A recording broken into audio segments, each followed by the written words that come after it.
You don't have to be a bitch. You don't have to walk around with a lemon face like that. No, you just have to always have your hand on your sword, even for a friend. Always be willing to put out your sword. Always be willing to fight, and always be willing to defend yourself and others in the face of injustice. It's not about being a bitch to people and just being mean. No, you could be the nicest person, but as long as you.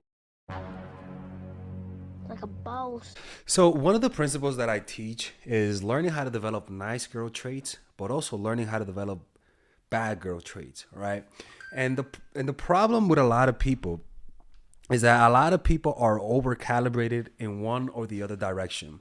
They don't have a balanced energy field where they're either too nice or they're either too bitchy.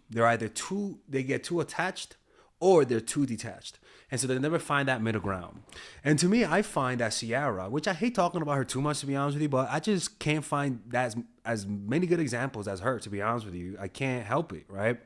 But Ciara is a perfect mix of that because she's not too much of a bitch, but also she has nice girl qualities. So we're going to expose what that is and how you guys can apply that in your life, right?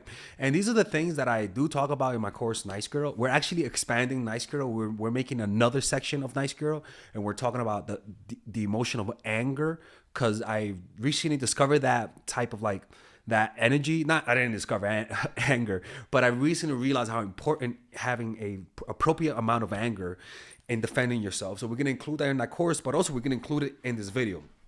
So we're going to talk about how you guys can be, what are the steps? There are 7 steps to develop that you guys can follow to have that bitch energy while remaining nice, okay? So let's begin with this video. And if you guys ever want to work with me one-on-one, individually, confidentially, you guys can purchase a one-on-one phone call with me, or you guys can get a much affordable option and purchase an email question where you guys can type up some things about yourself, hide a few facts, and you guys can ask me anything and nobody will find out. Just click on the description down below to purchase it, or I'm closing the channel. I'm serious, all right? Anyway, so the first thing that she does is that she knows what she wants and what she doesn't want. All right. I mean, I for me, that's the most important thing, because when you know what you want, it's not about it's not about knowing what you want, but also it's knowing how to end it. It's also knowing when to end a relationship. All right. Why? Because knowing how to end things is more important than starting them. The problem with a lot of women that are too nice, they don't know how to end it. They stay too long with the wrong guy and they become too embittered and they internalize the guy's toxicity because you're not leaving them. So staying too long with a guy is not good. So how do you do that? You know what you want. So how do you know what you want? First of all, you got to have a vision. And so now, someone told me that you prayed to find a man like the man you married. Oh, absolutely. Before I met my husband, I went through one of the most challenging phases in my life. I was a single mom, and I'd never been in that place before, and that really made me stop and take a look back on the journey. And I was like, okay, I've got to change something up here. And I've always been on the journey, place before, and my life. I was a single mom, and I'd never been in that place before, and that really made me stop and take a look back on the journey. And I was like, okay, I've got to change something. Right. So another thing that she did is that she learned from her mistakes. She's not cabeza dura, how some people are, where they keep getting played and they continually keep repeating the same old strategies. Right. And in fact, one of the strategies of war is never fight the last war. Let me show you. Do not fight the last war. What most often weighs you down and brings you misery is the past, in the form of unnecessary attachments, repetitions of tired formulas, and the memory of old victories and defeats. You must consciously wage war against the... So what she did, she didn't just fight the last war, she also literally dated a completely different guy. Completely different temperament, completely different value system, completely different ideology even. Right? Why? Because she wasn't going to repeat the same mistakes again. And what allowed her to do this, having a vision of what she wants and making sure you don't repeat the same mistakes. Because nice girls are girls who just keep repeating the same mistakes. If you are a nice girl and you're noticing that people play you, if you're actually learning from your mistakes, you're going to naturally adapt some bad bitch traits. That you get what I'm saying? Because if you really are learning from your mistake, you're going to naturally learn to harden up certain parts about you and learn to keep some other parts soft. past and force yourself to react to the present moment. Force. Be ruthless on yourself. Do not repeat the same tired methods. Sometimes you must force yourself to strike out in new directions, even if they involve risk. Right? Even dating a new type of guy, giving a new type of person a chance, right? Doing new things, not just repeating and dating the same type of person. What you may lose in comfort and security, you will gain in surprise, making it harder for your enemies to tell what you will do. Wage guerrilla war on your mind, allowing no static lines of defense, no exposed citadels. Make everything fluid and mobile. And that's right. So that's the first one. That she does not fight the last war. She learns from her mistakes. She doesn't repeat the same mistakes. And from that mindset, she develops a healthier relationship. Because when you don't learn from your mistakes, you stay in the relationship for too long.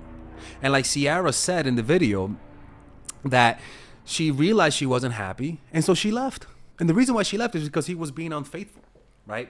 And she didn't tolerate it. Why? Because she had a vision. When you have a vision about what you want, a grand strategy, a long-term vision, it makes the present moment, it makes navigating the present moment much easier. So let me show you guys another part that you guys have to follow. And this applies to not staying too long, right? Because sometimes when you stay too long, you feel like you've been there for too long, that leaving means you're losing. Sometimes you have to lose. You already had a kid with the guy. You already had a public like engagement. You're already far deep. And a lot of people would just not walk away because they're already too far deep. No, you have to be willing to lose this, learn your lesson, so that in the next battle, you could do much better. Watch.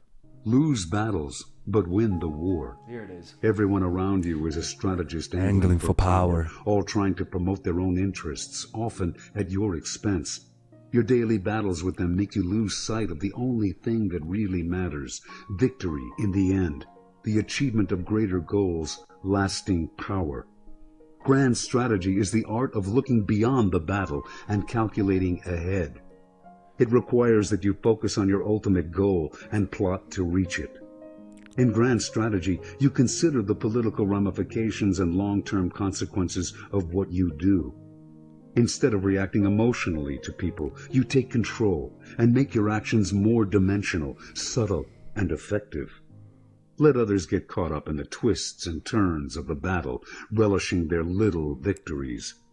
Grand strategy will bring you the ultimate reward, the last laugh. Right? And so that's one thing, right? And another thing that you have to understand is she forgets the past. Once you're done with someone, what a quality of quote unquote bad bitches is that they leave your ass. They ghost your ass. They leave you in the past and completely forget about you. And one of the things that Ciara does very well is that once she's done with Future, it's over. It's not an on and off type of thing. Because that, to me, that's toxic as hell, right? It's to the point that even Future wanted to confront. I had to ask a favor from my favorite person to ever share the stage with me. I promise you this. This is really my brother right here. And it's my favorite person. Right? He's talking about Future. And as soon as Future enters, she leaves, right? And that's because she wants to avoid it. She doesn't want to entertain it or engage. And one of the most important things about people who have that bitch energy, that strong, like, I don't give a fuck energy, is that they suffer fools gladly. They don't tolerate, they don't entertain you. They just look at you with pity and walk away. And that's what she did. There was no drama, no nothing, no fighting, no Bronx energy. They just leave. And when you ignore someone, that's usually considered bitch energy. The problem with nice girls is that nice girls don't want to make people feel bad. Nice girls don't like to see people feel bad. They're usually empathic people, and they have a lot of compassion. And the coldness that she showed is the one thing that will give your nice girl energy an bitchy edge, if that makes any sense, right? And I think Robert Greene talks about this in a quote about suffer fools gladly. Right. So there's a phrase in the Bible that's become kind of an expression called "suffer fools gladly," and somehow in our modern world it got totally inverted, which is something that kind of bothers me. The original expression meant that you're constantly surrounded by fools. Half the world are fools. fools, or whatever the percentage is. And maybe you're a bit of a fool. And what you need to do is you need to suffer. You need to be able to put up with fools and laugh at them and not take them seriously. And that means that you're going to have to date people who are assholes, people who try to play you, and taking it personal like nice girls do will eventually turn the tables around, and you'll end up chasing a person. When somebody's playing games, you don't take it personal. You say, "Oh, this motherfucker's trying to play games. Oh, you're cute.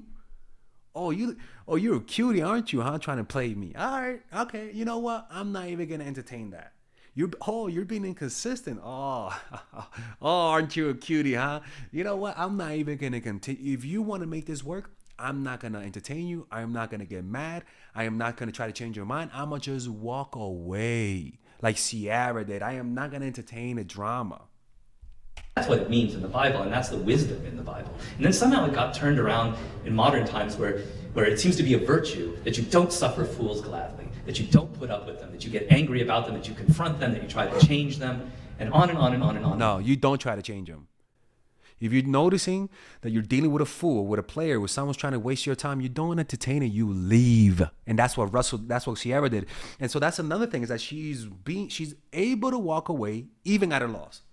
And when I say at a loss, because she had a kid with him, right? And I'm not saying that she thinks the kid is a loss, but you guys know what I'm saying, right? A lot of women will stay because they have a kid with him already. And so they use that excuse to stay. No, you're walking away. You're not entertaining the bullshit no more. I'm not gonna deal with your stupidity, because he cheated on her multiple times.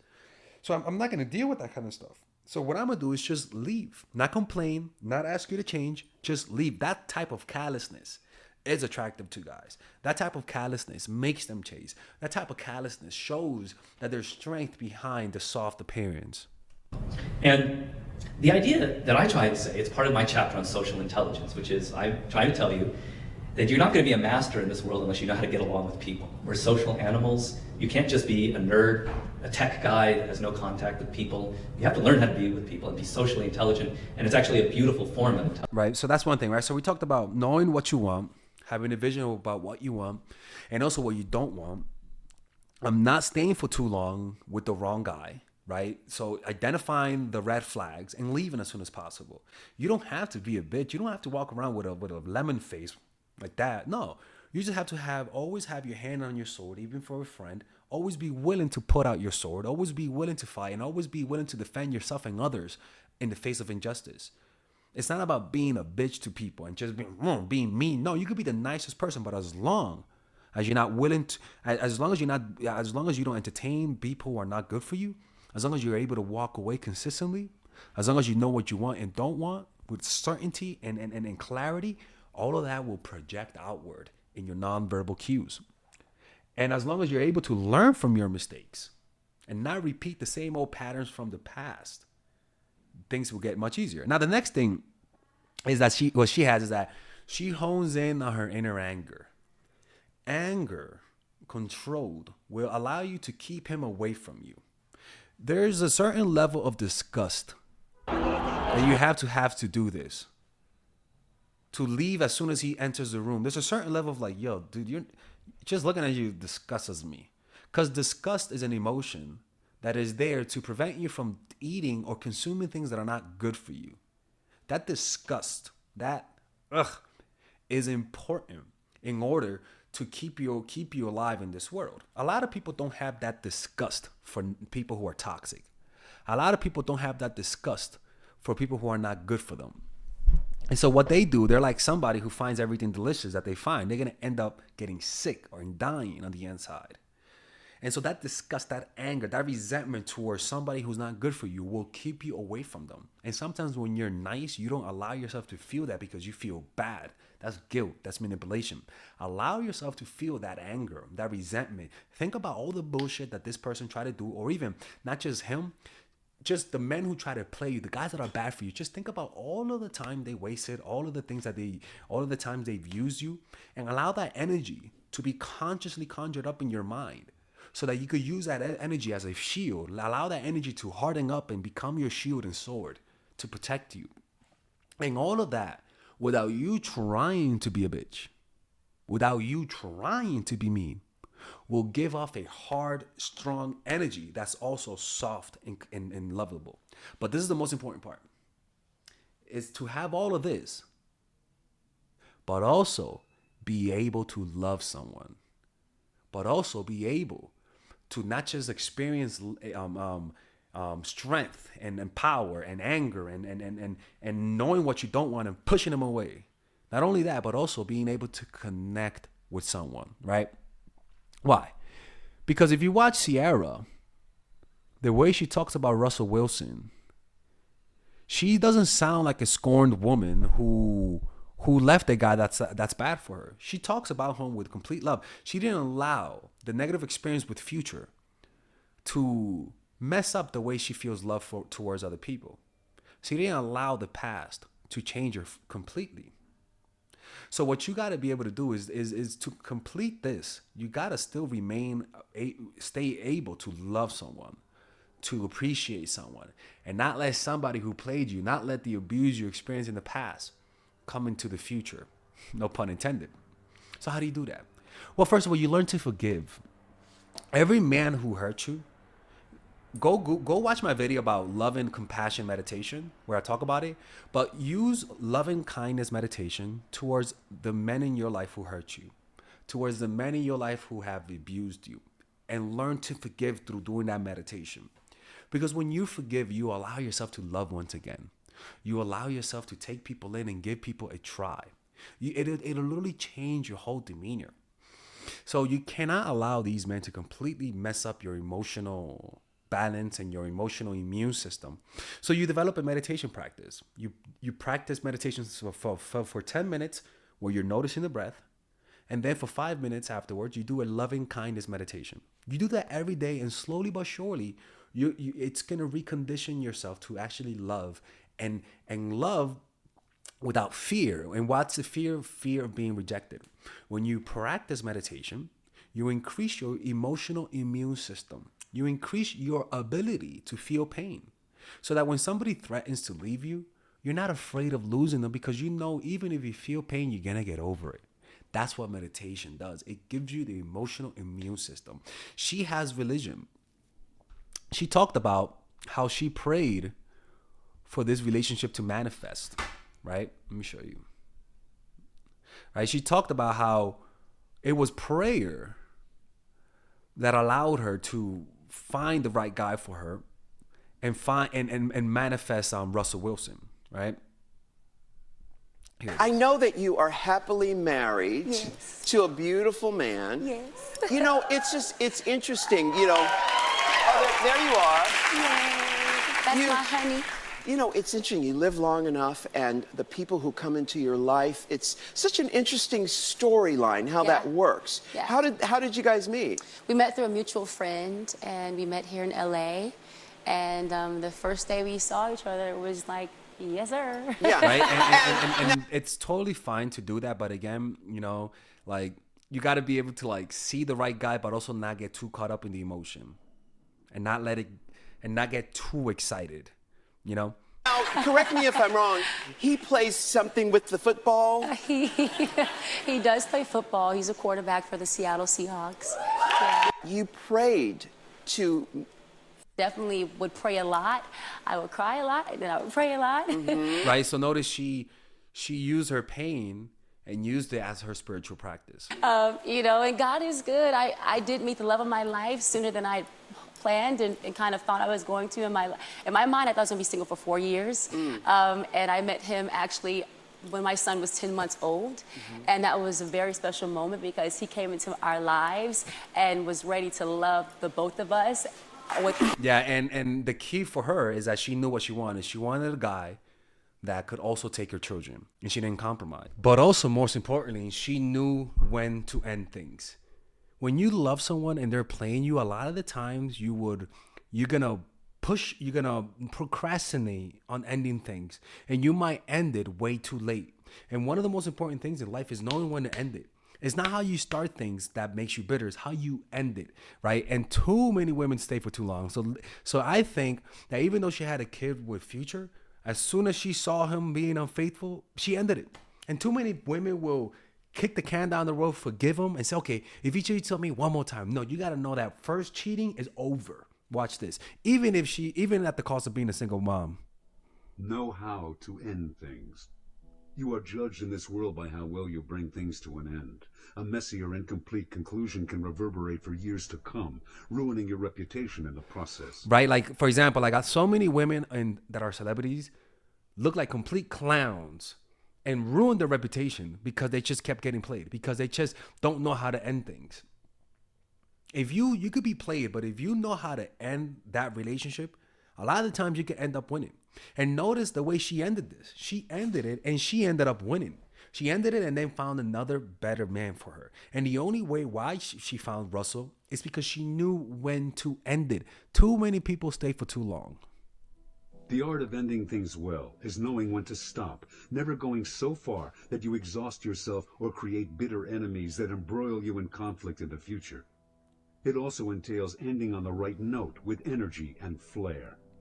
It is not a question of simply winning the war, but the way you win it, the way your victory sets you up for the next round. The height of strategic wisdom is to avoid all conflicts and entanglements from which there are no realistic exits. 23. Exactly, right? And that is the key. If you know how to end it, which means you know what you want, you know what you don't want, and you know your limits. You know how far you're willing to go, and you know what are the behavior you're willing to accept and not accept. That is the only way you learn how to end things correctly. Because if you don't, you just become embittered. You become played, and above all, you waste your time and energy. And in war, there's something called fighting with perfect economy, right? And fighting with perfect economy is the key to this. Pick your battles carefully. We all have limitations. Our energies and skills will take us only so far. Danger comes from trying to surpass our limits. Seduced by some glittering prize into the relationship, or trying to change them, or trying to fix them, extending ourselves, we end up exhausted and vulnerable. And bittered. And you end up developing stereotypes about men that will sabotage your future relationships. You must know your limits and pick your battles carefully. Consider the hidden costs of a war. Time lost, political goodwill squandered, an embittered enemy bent on revenge. Sometimes it is better to wait, to undermine your enemies covertly rather than hitting them straight on. If battle cannot be avoided, get them to fight on your terms. Aim at their weaknesses, with make your the strength. war expensive for them and cheap for you. And that cheapness is not like war. It's more emotions. Learn to control your emotions, and it'll make dealing with these relationships a lot more emotionally economical, right? But also in time. Don't waste your time. Learn how to reject, how to push away people, and learn how to identify red flags as soon as possible so that you can learn to fight with an economy, with perfect economy. Putting too much of yourself in a relationship that's not giving back, it's not perfect economy. You're fighting, but with too much resources, and you're going to end up bittered and hurt. But for me, again, the key is that she didn't let her experience with Future change the way she sees men. And that's where spirituality comes in. It allows you to forgive. If you do all of these strategies and yet you're still afraid to open up to people, to love people, then you're just going to come across as too much of a bitch. But if you are loving and love people and want to show them your love, but you're not willing to stand up for yourself and not willing to walk away, then you're just going to come across as a doormat. So this is the combination, man. Combination comes down to, because I wrote it down here, is knowing what you want and knowing what you don't want, not staying for too long with the wrong guy, being able to love hard, right? Being able to love and being able to be willing to get hurt because of your love, being willing to walk away even at a loss, learning from your mistakes, and having that inner anger and resentment towards people who try to play you. Apply that. You don't have to think about how to be a bitch and how to be a nice girl. It'll just come across integrated and perfect, like a blend, like a beautiful blended fruit juice. All right.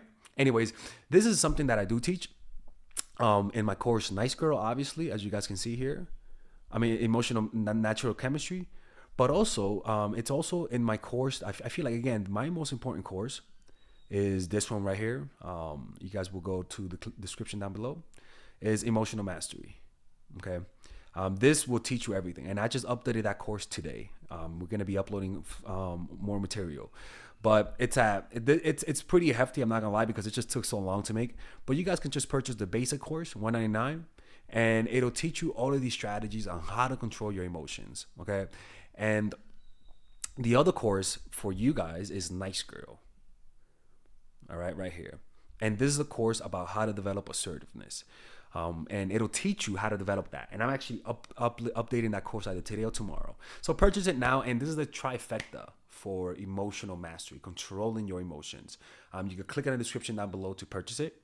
I think you guys can use a coupon code MINDFUL today to get 20% off those courses, so that you guys can give it a try.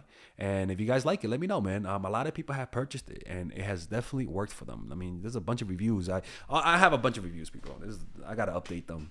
But yeah, anyways, take care, and let me know in the comment section what are other things that you think that are helpful to project that energy. And I'll see you guys later. Bye bye.